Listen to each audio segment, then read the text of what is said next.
આજના સૌથી મોટા સમાચારની વાત કરવામાં આવે તો હવેથી કેન્દ્ર સરકારે દેશમાં સ્માર્ટફોન લેપટોપ હવે આવનારા સમયમાં મિત્રો સસ્તા થઈ શકે છે, કારણ કે સરકારે લિથિયમ આયન સેલ અને ડિસ્પ્લે પર કસ્ટમ ડ્યુટી માફ કરી છે, જ્યારે મિત્રો માર્ચ 2029 સુધીમાં માન્ય રહેશે।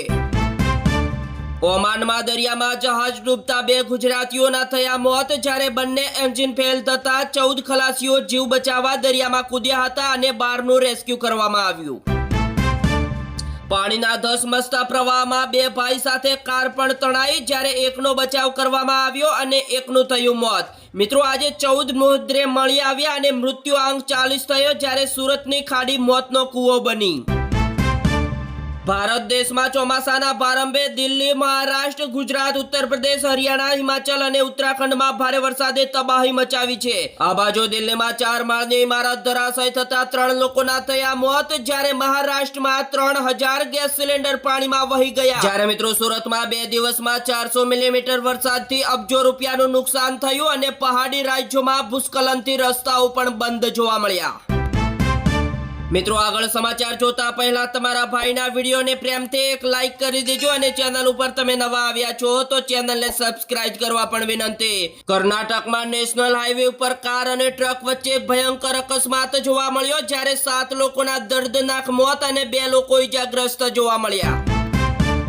પશ્ચિમ બંગાળમાં મમતા બેનર્જીને હાઈકોર્ટની મોટી રાહત મળી, કારણ કે ટીએમસીના ફ્રીઝ થયેલા બેંક એકાઉન્ટ હવે ખુલશે, પણ મિત્રો માનવી પડશે કડક શરત। બીજા મોટા સમાચારની વાત કરવામાં આવે તો મહેસાણા હુંજાના ઉનાવામાં આરોગ્ય સાથે મોટા ચેડા જોવા મળ્યા, જ્યારે કેમિકલ કલરની ભેળસેળ વાળો 19.6 લાખનો 26 ટન વરિયાળીનો જથ્થો જપ્ત કરવામાં આવ્યો। હવેથી મિત્રો સુરતીઓનો પિત્તો ગયો, કારણ કે પર્વત પાટિયામાં ટ્રેક્ટર લઈને આવેલા નેતા અધિકારીઓને જનતાએ પૂરના ગંદા પાણીમાં ઉતાર્યા। ગુજરાતના સીએમ ભૂપેન્દ્ર પટેલ પૂરગ્રસ્ત નવસારી, સુરતની મુલાકાત લેશે, જ્યારે રાહત કામગીરીની સમીક્ષા કરવા અધિકારીઓ સાથે બેઠક પણ યોજાશે। ગાંધીનગરની ગિફ્ટ સિટીમાં આજે મેગા રોજગારી ભરતી મેળો યોજાશે, જ્યારે ગાંધીનગરના યુવાનો માટે રોજગારીના દ્વાર ખુલ્યા, જ્યારે ધોરણ 12 પાસ અને સ્નાતકો માટે કોર્પોરેટ સેક્ટરમાં નોકરીની મોટી તક। ત્યારબાદ મિત્રો અમદાવાદ મુંબઈ નેશનલ હાઈવે ઉપર અકસ્માત, એક્ટિવા લઈને નોકરીએ જતી મહિલાને પૂરપાટ ઝડપે જતા ટેમ્પોએ ટક્કર મારી, જ્યારે મિત્રો ટાટા મોટર્સના કર્મચારીનું ઘટના સ્થળે મોત। સુરતમાં મિત્રો વેપારીએ રડતા રડતા કાવ્યો, પૂરના લીધે રોડ ઉપર આવી ગયા અને 1000ની વસ્તુઓ માત્ર 200 રૂપિયામાં વેચવા કાઢતા મહિલાઓની પડાપડી જોવા મળી, અને મિત્રો પૂરના પાણી ઓસર્યા પછી સુરતમાં હૃદયદ્રાવક સ્થિતિ પણ જોવા મળી। 2027માં સરકાર ઉખેડી નાખવાની ચીમકી, જ્યારે જેતપુરમાં 12 જિલ્લાના ખેડૂતોની મોટી બેઠક યોજાઈ અને પોતાની ઈચ્છા મુજબનું વળતર મેળવવાની પણ માંગ, અને મિત્રો આંદોલન પાર્ટ 3 શરૂ કર્યું। બીજા સૌથી મોટા સમાચારની વાત કરવામાં આવે તો તાટપત્રીના વેપારમાં ખેલાયો 3.54 લાખનો મહાખેલ, જ્યારે મિત્રો મહારાષ્ટ્રની કંપનીએ ગાંધીનગરના ઉદ્યોગપતિને છેતર્યા અને કંપનીમાંથી 1.7 કરોડનો માલ મંગાવી પેમેન્ટ આપવાનું બંધ કરી દીધું। દુકાનના શટર ખુલતા જ વેપારીઓની આંખમાં આંસુ આવી ગયા, કારણ કે પોદરા માર્કેટમાં પાણી ઓસરતા વિનાશના દ્રશ્યો આવ્યા સામે, જ્યારે મિત્રો સુરતીઓને લોકલ માર્કેટમાંથી ખરીદી કરવાની પણ અપીલ કરવામાં આવી। નકલી પ્લાઝમા કેસમાં વધુ 3 લોકોની ધરપકડ કરવામાં આવી, જ્યારે પ્લાઝમાનું નેટવર્ક ગુજરાતથી બેંગ્લોર સુધી પહોંચ્યું અને મિત્રો આરોપીઓને 1700 નકલી પ્લાઝમા વેચ્યા હતા। અનાજ અને કરિયાણાના વેપારી સાથે 75 લાખની મોટી ઠગાઈ, જ્યારે વડોદરામાં વેપારીઓએ ઉધારમાં માલ લઈ નાણાં ન ચૂકવ્યા અને 3 સામે પોલીસ ફરિયાદ પણ નોંધાઈ। ભાવનગર નજીકના ફરિયાદકા ગામમાં 2 પિતરાઈ ભાઈઓ ઠગાઈનો ભોગ બનેલા વધુ 8 લોકો સામે આવ્યા, જ્યારે મિત્રો શેરબજારમાં રોકાણથી માસિક 20% વળતરની લાલચ આપી બાટલીમાં ઉતાર્યા હતા અને ફરિયાદકાના બંને આરોપી ભાઈને 5 દિવસ રિમાન્ડ ઉપર। ગુજરાતના તમામ લોકો આ સમાચાર ધ્યાનથી સાંભળી લેજો, કારણ કે ગીર સોમનાથ જિલ્લાના ઉના તાલુકાની ખાપડ પ્રાથમિક શાળામાં શિક્ષણ જગતને શરમજનક બનાવે તેવી ગંભીર ઘટના સામે આવી છે।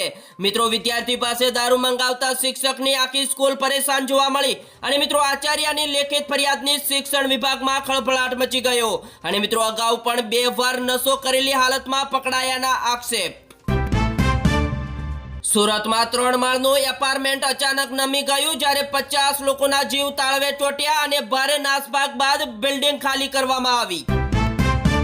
બીજા મોટા સમાચારની વાત કરવામાં આવે તો 1000ના ચપ્પલ પણ નથી આવતા, ભીખ નહીં પાણીનો નિકાલ જોઈએ તાત્કાલિક। જ્યારે 3 દિવસથી પાણીમાં રહેલા સુરતીઓનો ગુસ્સો ફાટી નીકળ્યો અને મિત્રો કોર્પોરેટર અધિકારીઓનો ઉધડા લીધો।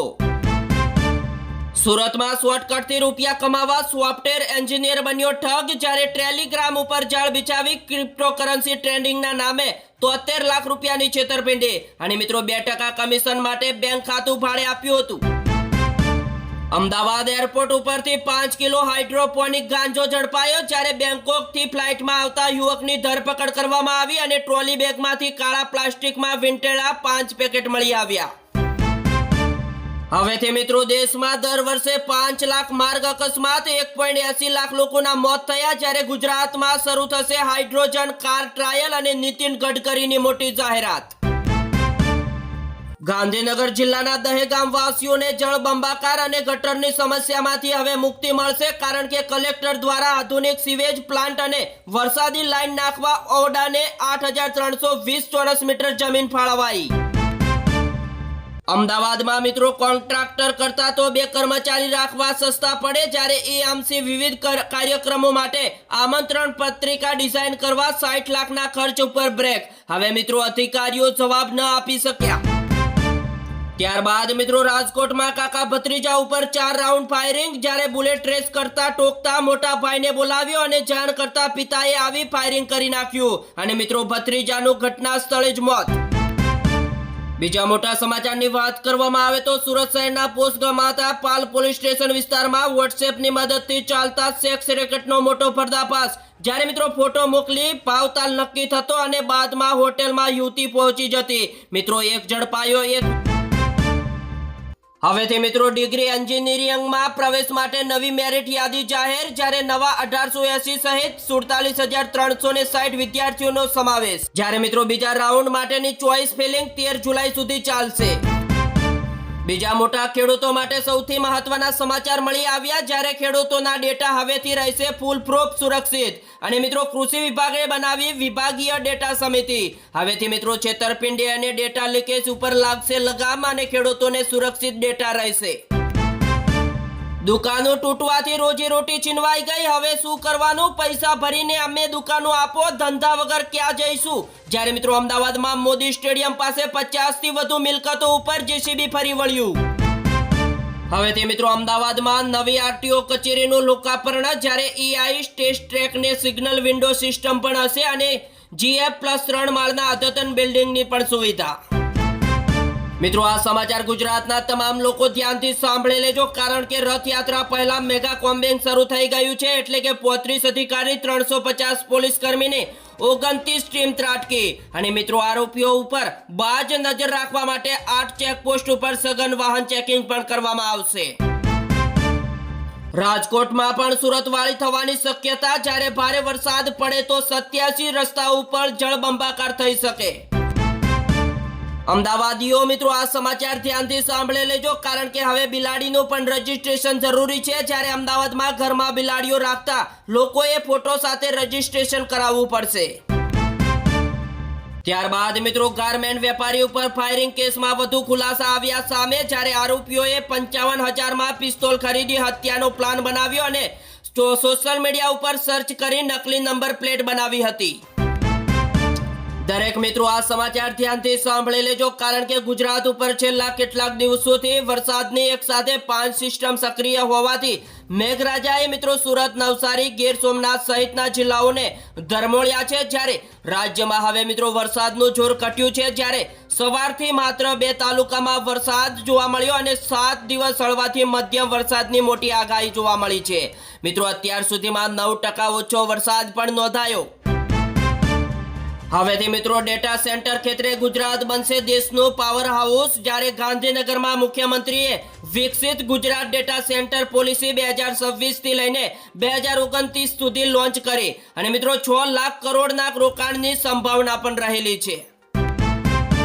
બીજા મોટા સમાચારની વાત કરવામાં આવે તો સુરતમાં ખાડીમાં રીડેવલપમેન્ટ માટે 500 કરોડ ફાળવવામાં આવ્યા। જ્યારે મીટિંગમાં મુખ્યમંત્રીનો આદેશ અને ખાડીના ગેરકાયદેસર દબાણો તોડી પાડો અને મિત્રો પૂર માટે જવાબદાર અધિકારી કોન્ટ્રાક્ટરો બનશે નહીં। મિત્રો મુસીબતમાં પણ મોજીલા સુરતીઓ ભારે વરસાદ અને પૂરની સ્થિતિમાં પણ જીવંત રાખ્યો અને અસલ મિજાજ જોવા મળ્યો। કારણ કે તરતા સોફા ગાદલા ઉપર રાજાશાહી મોજ કરતા ગજબ કિસ્સાઓ પણ આવ્યા સામે। હવેથી મિત્રો અમદાવાદમાં EMTS BRTS ના બસ ડ્રાઈવરો ઉપર કડક કાર્યવાહી થશે। કારણ કે બસ સ્ટેન્ડ ઉપર બસ ઊભી ન રાખતા અને મુસાફરો સાથે ગેરવર્તન કરતા 13 ડ્રાઈવર સસ્પેન્ડ કરવામાં આવ્યા। બીજા સૌથી મોટા સમાચારની વાત કરવામાં આવે તો હાલ અત્યારે કરોડો કર્મચારીઓ માટે સૌથી મોટા સમાચાર સામે આવ્યા। એટલે કે EPFO આગામી 15 જુલાઈ સુધીમાં દેશમાં આશરે 34 કરોડ PF ખાતાઓમાં 8.25% લેખે વ્યાજ જમા કરી દેવામાં આવશે। અને મિત્રો આ વખતે અંદાજે 1.44 લાખ કરોડ રૂપિયાનું વ્યાજ એક નવી સિસ્ટમ દ્વારા ખાતાઓમાં ક્રેડિટ થવાનું છે। જેના કારણે મિત્રો સભ્યોએ વ્યાજના પૈસા મેળવવા માટે હવેથી ઓક્ટોબર કે નવેમ્બર મહિના સુધી લાંબી રાહ જોવી નહીં પડે।